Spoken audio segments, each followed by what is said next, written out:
There was a house in Edinburgh, Scotland, destroyed about 100 years ago where people used to visit regularly to go watch ghosts have ghost sex. Sign me up. The only thing that I'm more afraid of than ghosts is a ghost trying to sex me up. Can you ghost a ghost, or if you ghost a ghost, does that ghost become your boyfriend? I believe I've confused myself. These are the top 5 most sexual ghosts. Spooky and sexy, yes.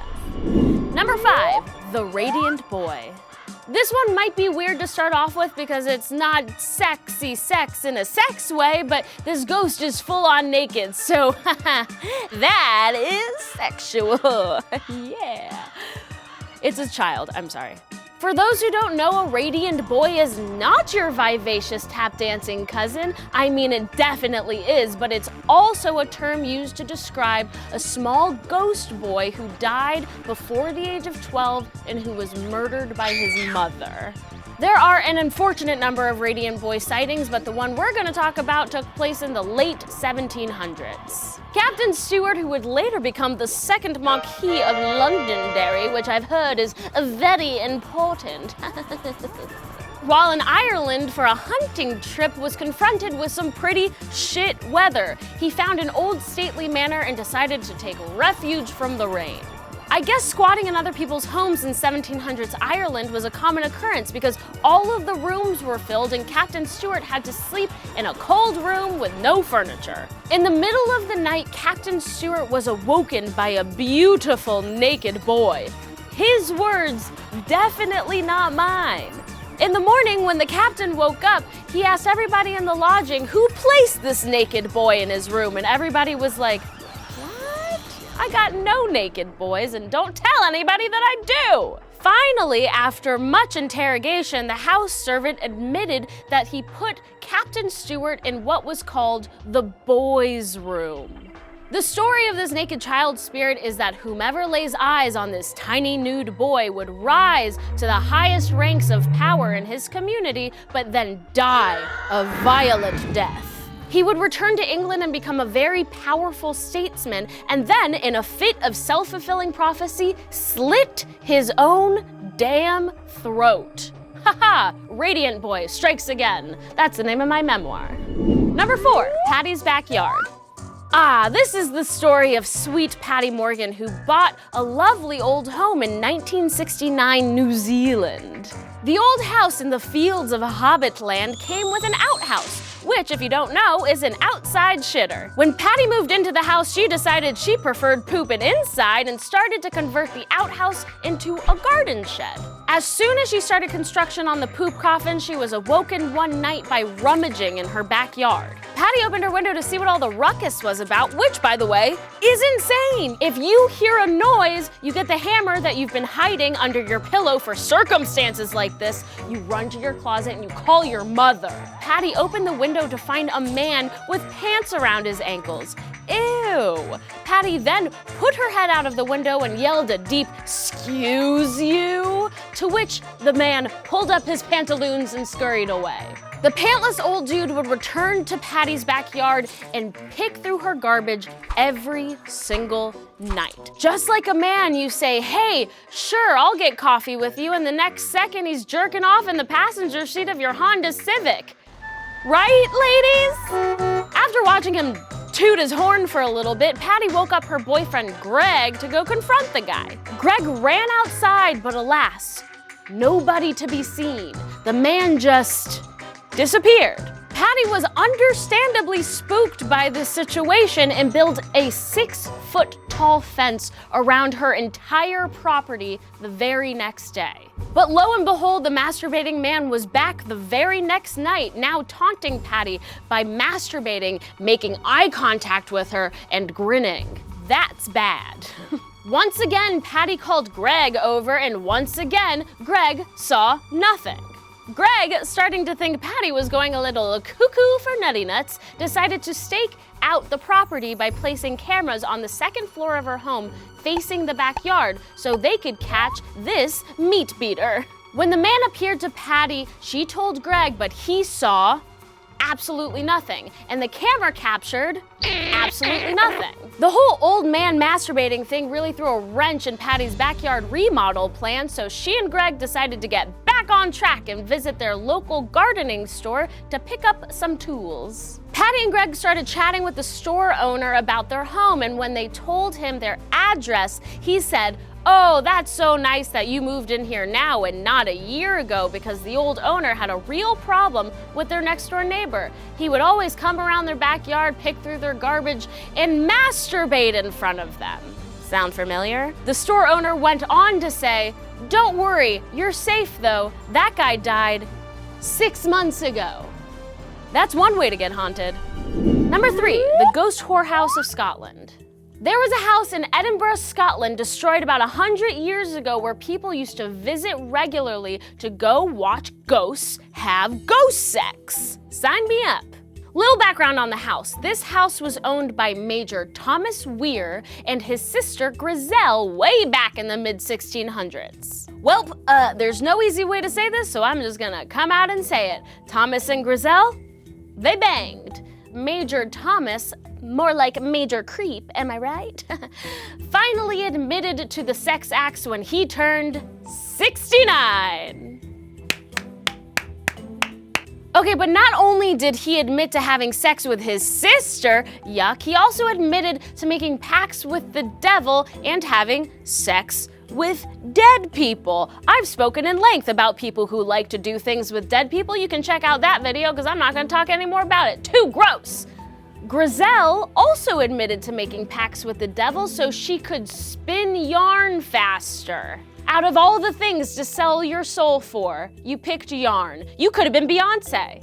I guess you're the Beyonce of yarn spinning. That's good. That's pretty cool. Hey, that's pretty cool. Thomas and Grizel claimed their home was run by a staff of demons gifted to them by Satan. Here's a new segment for your asses called State of the Union, where I give my brain a break and let it air dry. Here's what, Thomas and Grizel, you're giving Satan a bad name. You wonder why the world thinks that we're all blood-guzzling party monsters? It's because people like you who take the Dark Lord's name in vain.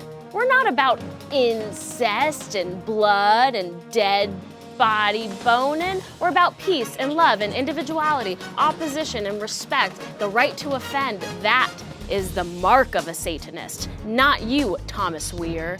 May you rest in pieces. And that concludes my mental breakdown. Thank you, thank you, thank you. Well, since it was the 1600s and people weren't so down with Satan, Thomas and Grizel were hanged. By the way, they were not hanged because of their incest stuff. They were hanged because they admitted to chillin' with Satan. All right, that makes a lot of sense, right? Grizel, being the sexy sex head that she was, demanded that she be hanged fully nude. Grizel was writhing around like a wet noodle, and the executioner got frustrated and just kicked her off the platform, robbing her of her last words. Ghosts are notorious grudge holders. Being the stubborn ghost couple/siblings they were, Thomas and Grizel decided to stick around their former home for the next few hundred years, having incest ghost sex for all to see. Finally, the authorities decided to demolish the house because so many people from around the world were coming to see this ghost sex. That is a dumb business move. If you have all those visitors coming to watch the ghost sex, you charge them to watch the ghost sex, you're a millionaire. You're a ghost sex millionaire. That's all I've ever wanted. Number 2, Valentine the Valet. Valentine the Valet haunted a 4-post bed imported from England to Beverly Hills in 1947. And now this is a ghost after my own heart. He likes leisure and luxury. Hello, Valentine, DM me. They're open, let's get brunch. Valentine's first sighting was by Marianne Donovan. One night, Marianne was awoken by her dog barking and growling. When she opened her eyes, she found a tall, thin man dressed in green velvet standing at the end of her bed. In a very Buffalo Bill way, the tall, thin man put on Marianne's pink silk slip and then took her stockings out of her dresser, rubbed them over his body, and then put them on slowly. Damn, this ghost has more sexual confidence than I've ever had. Valentine, teach me your ways. Valentine then checked himself in the mirror, gave himself the old finger guns, and then continued to dance around the room like a beautiful ballerina. After he properly felt himself to the gods, he put his green velvet suit back on, accompanied by a feathered hat, which indicated that he was an 18th century valet. This is weird, because here's the thing. He gets naked again. Why you gotta do that? You're just showing off. This isn't the theater. You don't need that many costume changes. What do you, share? After he finally took his last costume change off and was fully nude, he climbed into bed with Marianne. Finally, Marianne decided that enough was enough, and she got out of that bed, turned on the light, and you guessed it, nobody was there. But here's the kicker. The clothes that he had taken out of her dresser were spewed all over the floor. So, ghosts are real.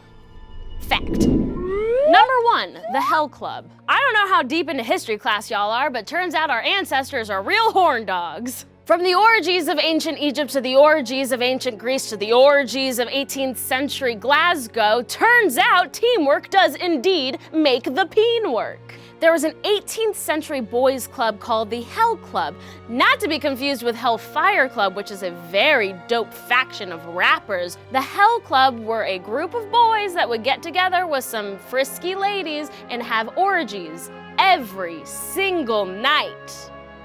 The leader of the Hell Club, Archibald, would shout mid-orgy, "I want to fucking hell!" That's too much. You're bringing too much to the party. While shouting, "I want to fucking hell!" doesn't necessarily butter my biscuit, it made Archie famous across Scotland. People would clamor at the bit to be part of these hell orgies. I get it, Scotland. You sink into that darkness. I see you because I am you. An orgy celebration of the holiday Saturnalia, which you might know from the name Christmas. An annual Christmas orgy I'm in. Who's with me? Ha ha! Yeah! After a particularly gruesome Christmas orgy, Archibald was a no-show for the next day meeting. And by meeting, I mean they talked for a little bit and then did another orgy. Also, can we talk about how awkward a next day orgy meeting would be? Like, "Oh, Carol, I really appreciated the work that you put in mid-session, but could I ask you if you're going to sneeze, just sneeze out of the circle because it really fucks up my thrust." Don't talk about it. If you're gonna do an orgy, you never see those people again. Not speaking from experience. In his stead, Archie sent a handwritten note resigning from his post as resident orgy yelly man. Apparently, after leaving the annual Christmas boning, Archie was approached by a ghost on his way home. The ghost, dressed in black, told Archibald that since he had exclaimed so many times that he wanted to fuck in hell, that it was only fair that he get to experience that. At that moment, Archibald was thrown to the ground and his spirit left his body. Archie's spirit followed the ghost into hell, but instead of seeing fire and demons, he saw the most depraved orgy he ever cared to witness. But then, when he was about to join the fuck, he found an old friend from the Hell Club. He approached her and said, "Hey, take a break. Come chat with me for a second, let's catch up." But she said to him, "Rest! There is no rest in hell." This, understandably, freaked Archibald out, and he opened his eyes to the true nature of this orgy. The faces in the crowd of flesh became clear. He saw old grossies boning young, sad people, and animals were in there doing the do, and very sinister sexual acts that I do not care to repeat. Archibald begged the apparition to take him back to Earth, and he said, that's fine, I'll take you back, but if you continue on this path, then you will be back in this boner hell in a year and a day." And because he's just a man, he fell victim to that peer pressure and joined back into the orgies the very same night. We can only assume that Archibald is still in hell boning some old goat. Yuck. That is funny. Yeah, that's gross. You know that unrequited love feeling, that feeling of, will this ever go away? Turns out, no, it will never go away. You will die, become a ghost, and your ghost is gonna be horny as hell. And guess what? You can't touch anything when you're a ghost, so touch all the butts you can in this realm, because there's nothing but blue balls in the hereafter. Thank y'all so much for watching this video. If you are not a ghost, prove it to me by liking it. Leave me a comment. Just say, I am not a ghost. And I will say, maybe I believe you, maybe not. Ghosts are very smart these days. Subscribe to Snarled, and also, we are now partnered with Audible. If you follow the link in the description, you get 30 days off and a free book. That's a good deal.